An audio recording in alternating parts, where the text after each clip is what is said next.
Welcome to our bestof, where Op kidnaps her own brother-in-law, locks the guy inside a tornado shelter with a camping chair and a bottle of water. And even so, that still may not have been the craziest thing anyone in that family did. Our next Reddit post comes from Throra_stormseller. The woman who wrote the post was 34 years old. She explained that her older sister, Claire, 37, had been married to Grant, 39, for 8 years, and the two of them had a 6-year-old daughter named Ava. According to her, Grant was the kind of man who learned half a dozen therapy words online, and then used every single one as a weapon.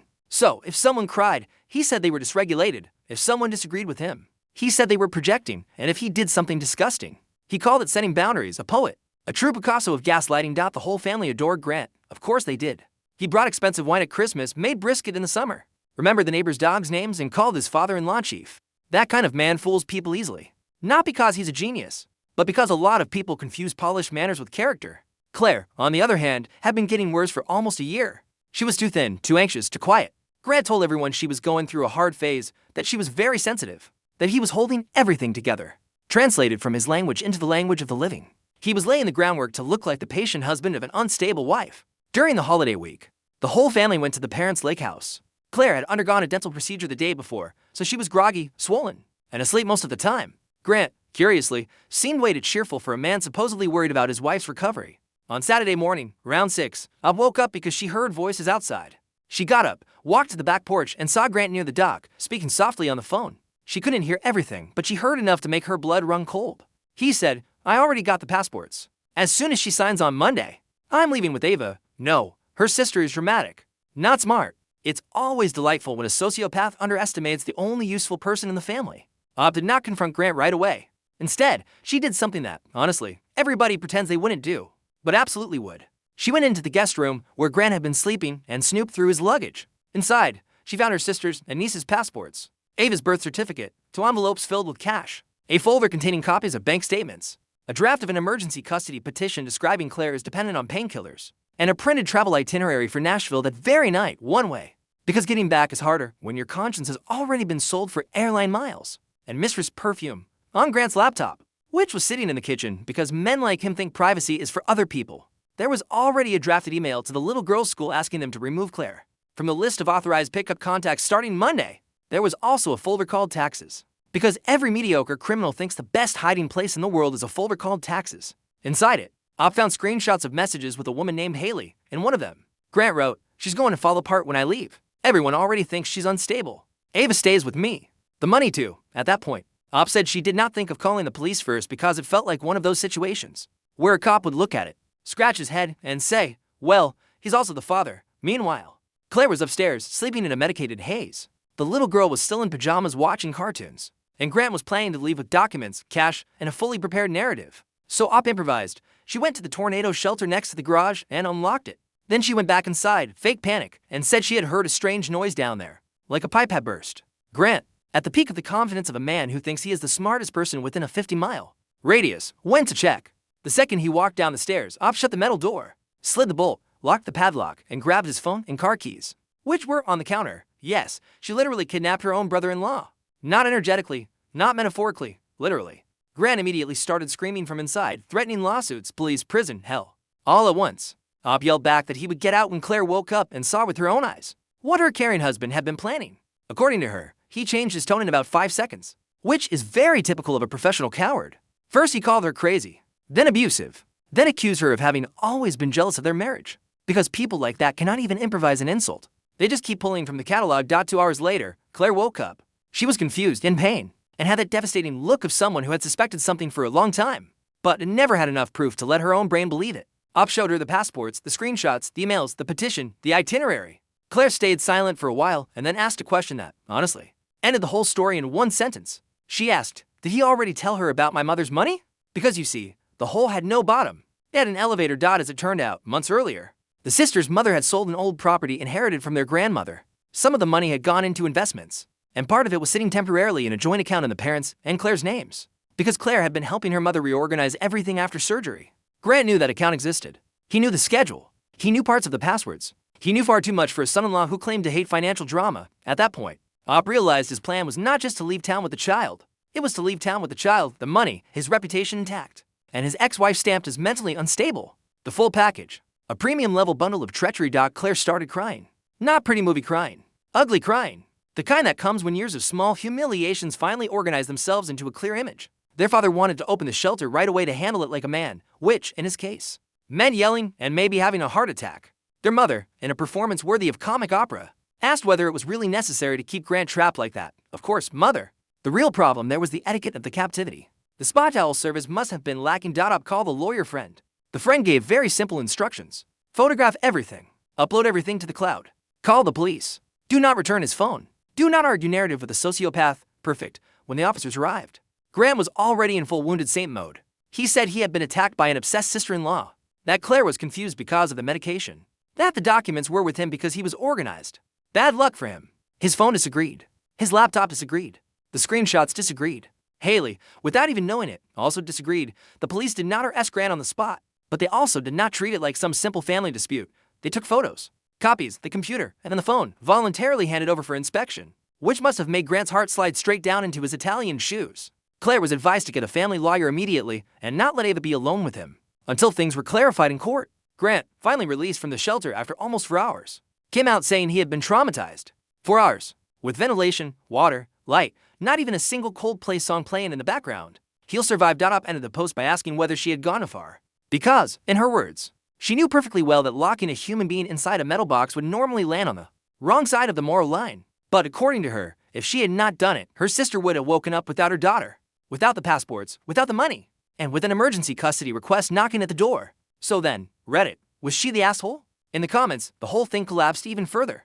One user asked why Claire had not realized earlier what her husband was doing.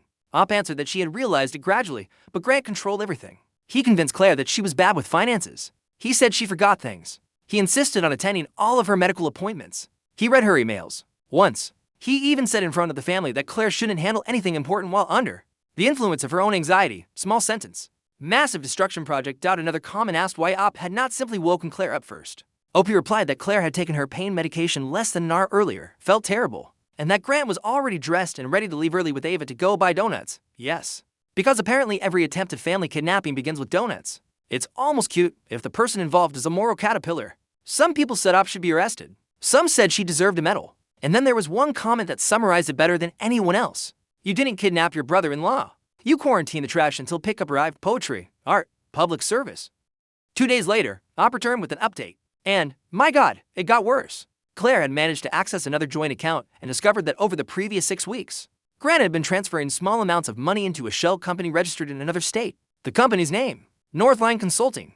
Because mediocre men love company names that sound like money laundering firms and bad TV dramas, the amounts were small enough to slip under the radar in the chaos of daily life.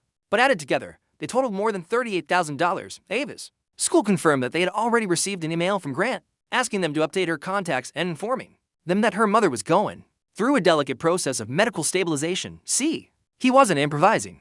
He was rehearsing. The emergency custody filing had not yet been submitted, but it was complete with dates, allegations, and even a list of incidents in which Claire had supposedly behaved irresponsibly. Some of those incidents, according to Claire, simply never happened. One of them described a panic attack in a supermarket on a date, when she had actually been in another state with her mother. Tiny detail. It's called reality, and then Haley showed up. Not in person, not yet, but she sent a message. She had found Claire on social media after Grant disappeared for almost a full day, and came back saying he was dealing with a temporary legal situation with his wife's family. When Claire replied and told her everything, Haley stayed silent for 20 minutes and then unloaded a flood of screenshots. Grant had told her Claire was addicted to medication, emotionally unstable, and that he was saving his daughter from a dangerous environment. He also claimed the money he was taking was his own assets being blocked by controlling relatives. Most elegant of all, he had promised Haley that, when everything was over, the three of them would live together for a while until Ava adjusted. Nothing warms the heart quite like seeing a scoundrel trying to turn his mistress into an emergency stepmother using lies, fraud, and a Google Calendar. Claire filed for divorce that same day. Their father apologized to Op for having thought about opening the shelter before seeing the files. Their mother, at a level of denial that should be studied by scientists, said that Op still didn't need to humiliate Grant like that. That sentence aged like milk on the hood of a car in Arizona, because 1 week later, they found out that the mother had been talking to Grant for months. That's right, their own mother, according to the next update. The mother had told Grant about Claire's old postpartum anxiety, about the couple's most intimate fights, about the money from the property sale, and even about Claire's fear of losing Ava if she ever separated from him. Why? Because she believed Grant was more stable, because he was a good provider, because Claire had always been emotional. In other words, she handed ammunition to a manipulative man because, deep down, She preferred a son-in-law with the smile of a bank commercial over her own daughter. Breathing in peace. It's the kind of betrayal that does not come with a knife. It comes with tea, a hug, and a passive-aggressive sentence. When that came out, Claire cut contact with her mother. Opted too. Ava, thank God, was too young to understand the full rot of that circus. Grant tried to reverse the situation by sending a gigantic email describing himself as a protective father unfairly demonized by two vindictive sisters. The problem was that he sent the email to Claire's lawyer, to Haley, and, by accident, to his own boss. Because the universe, sometimes, works quiet shifts, but it works. There was yet another layer of filth in the comments. When someone asked whether Grant had ever done anything like this before, OP answered that at the beginning of the marriage, he had been very careful to look perfect, but there had always been little tests. He would joke about things Claire had said in private. He hit objects and then said she was forgetting things. He insisted on driving on every trip because she got too nervous in traffic. He chose the doctors. He chose the accounts. He even chose the captions on the photos they posted together. It didn't look like cinematic abuse, the kind that comes with a dark soundtrack and rain on the windows. It looked like a long sequence of tiny, irritating, almost ridiculous details. And that is exactly where a lot of people fall. Because domestic hell rarely begins in flames. It begins by rearranging your password, your calendar, and your self-esteem until you apologize for breathing off beat. One commenter still asked the most important question of all, how was Ava doing? And that was the only part of the story not covered in mud. Claire got the little girl into child therapy. The school was informed that only Claire, their father, could pick her up. And Ava apparently said something that made everyone want to smash their heads through a wall. She said her father had made her practice a little story. If anyone asked why she was traveling, she was supposed to say that mommy needed help because she was always sleeping and forgetting things. Children do not invent that kind of legal script on their own. That is a rotten adult planting lines in his daughter's mouth. It is a level of filth that hardly needs commentary. But I will comment anyway. Some people do not deserve shared custody. They deserve a mirror and silence. The second to last update came almost 3 months later. With the hearing finally scheduled, Grant showed up in a navy blue suit, hair flawless, wearing the rehearsed expression of a soap opera widower even though nobody had died. Except perhaps the nice guy image he had spent years polishing. According to OP, he tried to greet Claire in the hallway as if the whole thing were just some administrative misunderstanding. She walked right past him. The mother showed up too, alone, with puffy eyes and that classic face of someone who realizes it's late, that she bet on the wrong horse and now wants to call complicity a misunderstanding. Claire did not speak to her. OP did not either. And honestly, silence in that family had finally started serving a useful purpose. After the hearing, Grant did not walk out in handcuffs or anything theatrical like that. But he walked out in far worse shape for his ego. The judge did not like the inconsistencies, the messages, the custody draft, the email to the school, and especially not the very transparent attempt to build a dossier against Claire. Before the separation had even happened, supervised visits remained in place. His access to finances was restricted. He was ordered to turn over documents, and there was a formal recommendation for him to undergo a psychological evaluation, which must have been delicious, considering Grant's favorite hobby was turning other people's mental health into a control tool. It is the kind of irony that does not heal trauma, of course. But it does warm the heart a little. In the final update, months later, OP said Grant was not arrested over his kidnapping in the shelter. The one who came closest to actually getting arrested was Grant himself. The signature on the supposed therapeutic document attached to the custody draft was forged. The notarization on a financial attachment was also fake. And the transfers to the shell company overlapped with accounts he had not disclosed during the proceedings. In other words, the man went from concerned husband to smooth-collared idiot at record speed. Haley dumped Grant as soon as she realized he was not some exhausted hero saving his daughter from a cruel wife. He was just a rat in a blazer. Claire obtained a temporary order for primary custody. Grant was left with supervised visitation until further notice. Their mother tried to reconnect by sending a 4-page message about forgiveness, family, generations, and how everyone had gone afar. Yes, of course. A little excess here, a little fraud there, a tiny interstate child escape attempt over there. That classic Sunday package. And OP said she still did not know whether, technically, what she had done could be defended at a dinner table with normal people. But she also said she would sleep peacefully every night knowing that, for hours, the worst man she had ever known had been forced to stare at a metal door and realize that, for the first time in his life, he was not controlling the narrative. Honestly, some people call that a crime. I call it a corrective timeout. I honestly do not think OP was the asshole. I think she did something insane. But there is a beautiful, delicate, very important difference between insanity and precision. She did not lock up a man because she was angry. She locked up a manipulator because he was already in the middle of executing the plan. And his plan was not to go jog on the beach to clear his head. It was to steal money, take the daughter, destroy his wife's reputation, and walk away dressed as the victim. Frankly, for hours in a shelter was light. There were people on that Reddit thread saying she should have left a copy of his wedding vows down there just so he could read them and laugh at his own performance. Now I want to know your opinion. Was that kidnapping? Or was it corrective maintenance on a scumbag in a sealed environment? Because honestly, there are stories where the moral line does not turn gray. It turns the exact color of a tornado shelter door slamming shut in the face of a man who thought he was untouchable.